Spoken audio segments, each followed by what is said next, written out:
नमस्कार, मैं नरेंद्र विश्वकर्मा आप सभी का हार्दिक स्वागत करता हूं।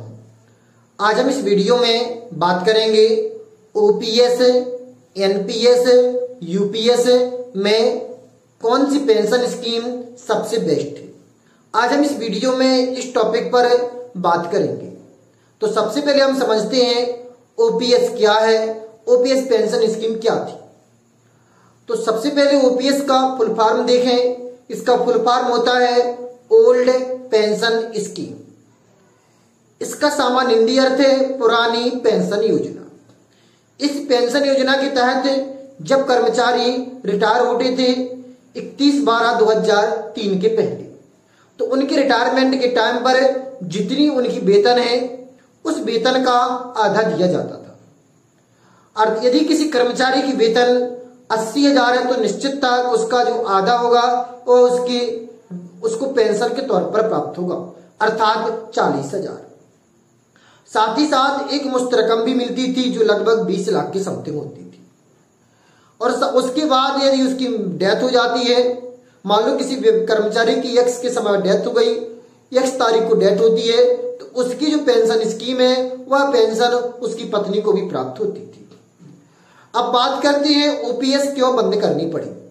तो ओपीएस की बंद करने का सबसे बड़ा कारण है इसके कारण शासकीय खजाने पर, शासकीय बजट पर अत्यधिक खर्च पड़ रहा था, जिस कारण से ओपीएस की जो गवर्नमेंट है वह अफोर्ड नहीं कर पा रही थी।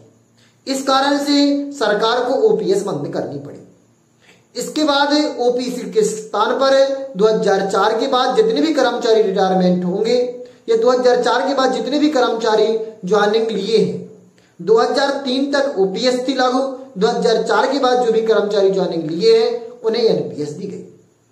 अब एनपीएस है क्या? तो एनपीएस में होता क्या था कि 10% जो रकम थी वह कर्मचारी जमा करते थे, 14% रकम सरकार जमा करती थी।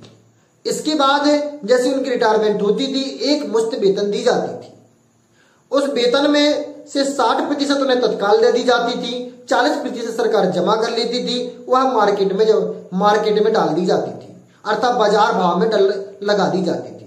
यदि बाजार के भाव बढ़ते थे तो उन्हें ज्यादा कहा जाए तो पेंशन प्राप्त होती थी, गिरती थी तो कम प्राप्त होती थी। कहने का तात्पर्य है एक निश्चित पेंशन क्लियर नहीं थी। यह सबसे बड़ा नुकसान था। तो इसके स्थान पर जो शासकीय कर्मचारी थे उन्होंने इसका बहिष्कार किया और एनपीएस के स्थान पर ओपीएस बहाली की मांग की। शासकीय कर्मचारी अत्यधिक परेशान थे, सरकार भी इसके सामने विभिन्न प्रकार के मुद्दे उठ रहे थे।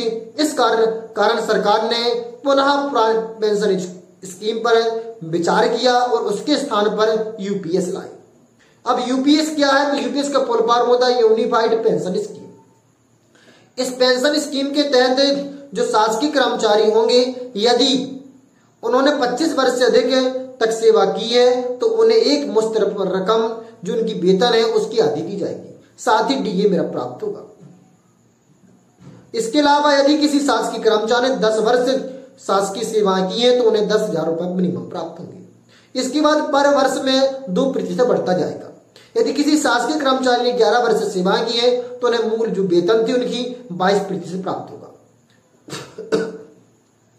यदि शासकीय कर्मचारी ने 12 वर्ष सेवा दी है तो 24%, 13 वर्ष दिए तो 26%, 14 वर्ष दिए तो 28%। इस प्रकार उनका जो हर वर्ष प्रतिशत बढ़ता जाता था। और 25 वर्ष से अधिक किए तो उन्हें जो प्राप्त होगी वह मूल जो उनकी वर्तमान वेतन है जिस टाइम पर वह रिटायरमेंट हुए हैं उसका 50% मिलेगा। यह है नई जो आपकी यूपीएस जारी की गई है। यूपीएस के तहत अभी जो कटौती हुई है उसका भी क्लियर नहीं है कि वह पैसा कर्मचारी को मिलता है या नहीं मिलता है। पहले जो ओपीएस मिलती थी उसमें कटौती सरकार कर्मचारी से नहीं करती थी, लेकिन यूपीएस में कटौती सरकार कर्मचारी के माध्यम से कर सकती है। अभी कुछ क्लियर नहीं है। साथ ही साथ जो एक मुश्त रकम भी क्लियर स्पष्ट नहीं की गई है कि एक मुश्त रकम कितनी प्राप्त होगी, जो कि ओपीएस से एनपीएस में क्लियर था। साथ ही साथ नए कर्मचारियों को यह भी प्रावधान रहेगा कि वो चाहे तो एनपीएस भी ले सकते हैं, यूपीएस भी ले सकते हैं। अब इनमें से कौन सी बेस्ट है? OPS, NPS, UPS. अब यूपीएस के कई बिंदु स्पष्ट नहीं किए गए हैं कि इसमें क्या फायदे क्या नुकसान है। जैसे लंबे समय पहले एनपीएस लागू की गई थी, उस टाइम मात्र इसके फायदे दिखाए गए थे, इसका कोई भी नुकसान नहीं बताया गया था। यूपीएस के फायदे क्या है, नुकसान क्या है, ये जब किसी को प्राप्त होगी यूपीएस तब इसका क्लियर होगा।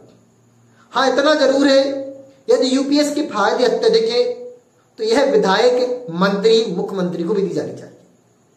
और यदि नुकसान है तो फिर ओपीएस नहीं मिलती है तो ओपीएस शासकीय कर्मचारी को भी मिलना चाहिए। हम तभी इस बात से सहमत होंगे कि इसके फायदे अत्यधिक हैं तो यदि विधायक, मंत्री, कर्मचारी, सांसद को भी यूपीएस मिलती है। आप